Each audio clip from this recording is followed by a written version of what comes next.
Subscribe करने के बाद घंटा बजाएं ताकि आप दूसरा अपडेट घंटा भी मिस ना कर पाएं। स्टूडियो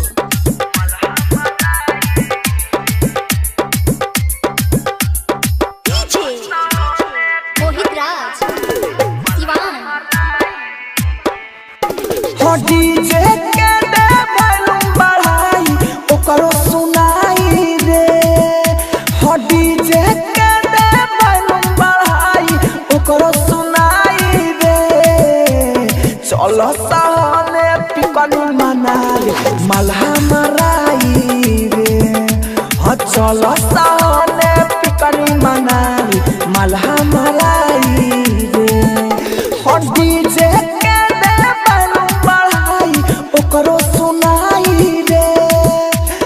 डीजे के दे वॉल्यूम बढ़ाई ओकरो सुनाई रे।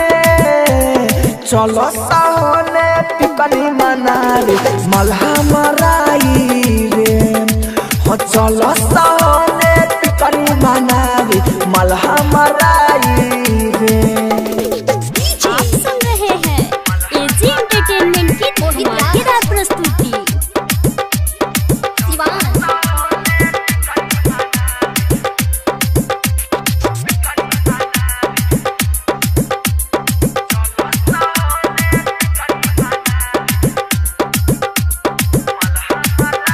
हम बाजी रे भोजपुरी गाना करी है नहीं केहू बहन।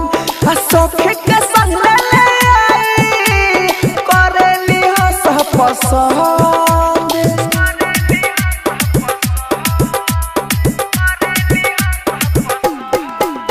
हम बाजी रे भोजपुरी गाना करी है नहीं केहू बहन।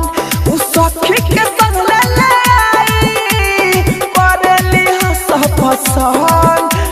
सखी के संग ले आई करेली हो सब पसंद। पह देले पानी संग में अपना बियर भी लाई रे।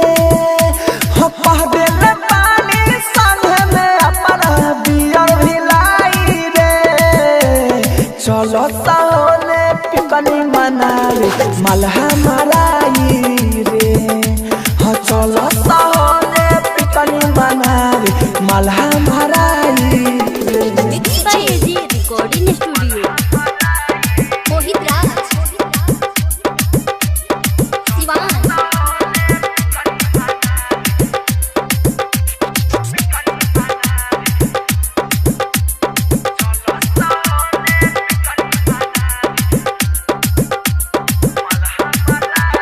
राइटर मनोज भाई हैप्पी न्यू ईयर बोलल जाई। लकी अनिल रंजन घिची के संग नचाई।